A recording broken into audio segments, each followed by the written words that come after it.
പക്ഷെ ബിസിനസ്സിലേക്ക് വന്നു കഴിഞ്ഞപ്പോൾ ടോട്ടൽ ആറ്റിറ്റ്യൂഡ് ചേഞ്ച് ചെയ്തു.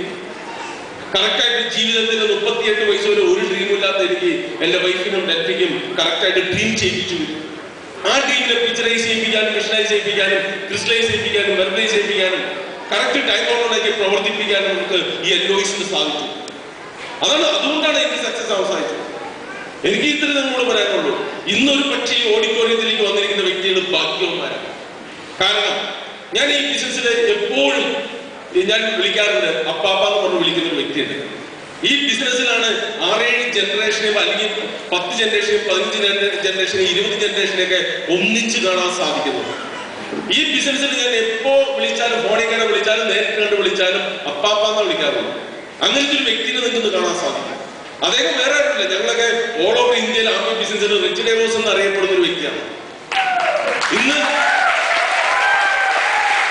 തൃശ്ശൂരിന്റെ ചേംബർ ഓഫ് കൊമേഴ്സിന്റെ സെക്രട്ടറിയായിട്ടും ട്രഷറിയായിട്ടും പ്രസിഡന്റായിട്ടും 10-30 വർഷക്കാലം അതിനകത്ത് വർക്ക് ചെയ്യും. ഒപ്പം തന്നെ പെട്രോൾ പമ്പുകളും പല ഡിസ്ട്രിബ്യൂഷനുകളും പല ബിസിനസ്സുകളും നടത്തി. ഈ ബിസിനസ് കണ്ടപ്പോൾ ബിസിനസിന്റെ പൊട്ടൻഷ്യാലിറ്റി മനസ്സിലാക്കിക്കൊണ്ട് വളരെ ചാങ്കുറ്റത്തോടുകൂടി ഗട്ട്സോടുകൂടി ഈ ആംബിയ ബിസിനസ് സൈൻ ചെയ്ത് ഇന്ന് ഈ ഫിനാൻഷ്യൽ ഇയറിലെ ഓൾ ഓവർ വേൾഡ് അറിയപ്പെടുന്ന ഡയമണ്ട് ഡയറക്ടർ എന്ന് പറഞ്ഞ പൊസിഷനിലേക്ക് ആ ഇനാശകളിൽ നിന്നും നിങ്ങൾക്ക് ഇന്ന് ഒരു 45 മിനിറ്റ് കിട്ടാൻ പോകുന്ന കാര്യങ്ങൾ, ആ വലിയ മനുഷ്യനിൽ നിന്നും 45 മിനിറ്റ് നിങ്ങൾക്ക് കിട്ടാൻ പോകുന്നത് നിസ്സാര വിശദമായിരിക്കില്ല.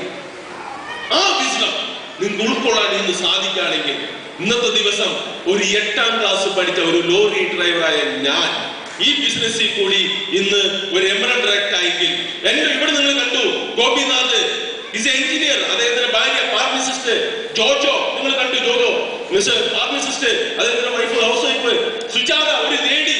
ഈ ബിസിനസ് കൂടി പ്ലാറ്റിനമായ വ്യക്തികളെയും ഫൗണ്ടേഷനായ വ്യക്തികളെയും ഞാൻ പറഞ്ഞത്. സുഗു ഒരു ബിസിനസ്സുകാരൻ, സുരേഷ് സന്ധ്യ ഒരു ലോറി ഡ്രൈവർ, ഒരു ടാക്സി ഡ്രൈവർ, നിങ്ങൾ വിനീതന്റെ ദേവിദത്തിനെ കണ്ടു ഒരു എഞ്ചിനീയർ, 2 പേരും എഞ്ചിനീയേഴ്സ്.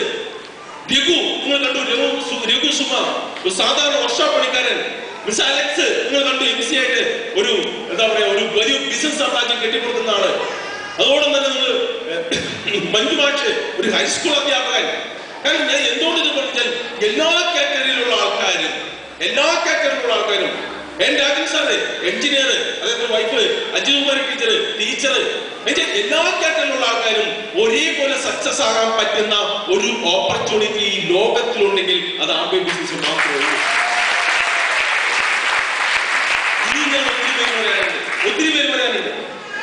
ഉത്തരവുള്ളൂ, ഞാൻ എന്റെ ക്വാളിഫിക്കേഷൻ അല്ല ഞാൻ നോക്കിയത്. എന്റെ താഴെ വരുന്നവര് എന്നേക്കായി ചുണക്കുട്ടമാരെ കൊണ്ടുവരാനുള്ള മനസ്സ് ഞാൻ ഉണ്ടാക്കിയിരുന്നു.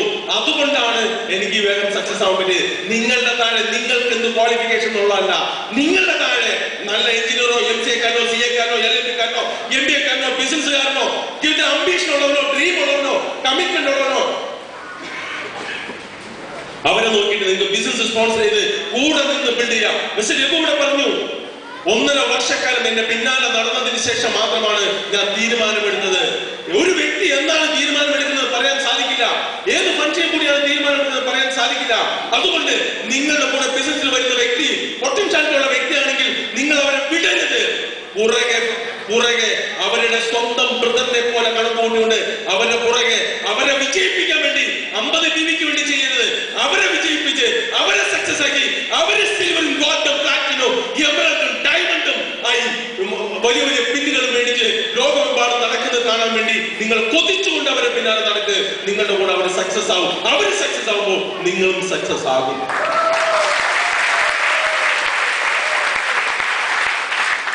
ആദ്യം പറയുന്നില്ല, എനിക്ക് നല്ല ബോഡി അത്ര കണ്ടീഷൻ അല്ല. ഇന്ന് ഇത് കഴിഞ്ഞ് ഞങ്ങളൊരു ടൂർ വെച്ചിട്ടുണ്ട്. ഇത് കഴിഞ്ഞാൽ നേരെ പോകുന്നത് കോവളത്തേക്കാണ്. എൻജോയ്മെന്റ്. നാളെ ഞങ്ങൾ ഒരു ടൂറിസ്റ്റ് ബസ് ഫുള്ളായിട്ട് പോകാം. ഇന്ന് രാത്രി പോകാം. അപ്പൊ അതുകൊണ്ട് നാളെ ഞങ്ങൾക്ക് കുറെ എൻജോയ്മെന്റ് ഒക്കെ ഉള്ളത്. അതപ്പോ അത് നഷ്ടപ്പെടാതിരിക്കാൻ വേണ്ടി അധികം പറയുന്നില്ല. നിങ്ങൾ ഒരു ഡിസിഷൻ എടുക്കാം. ഈ ടൈം ഇന്ന് റൈറ്റ് ടൈം.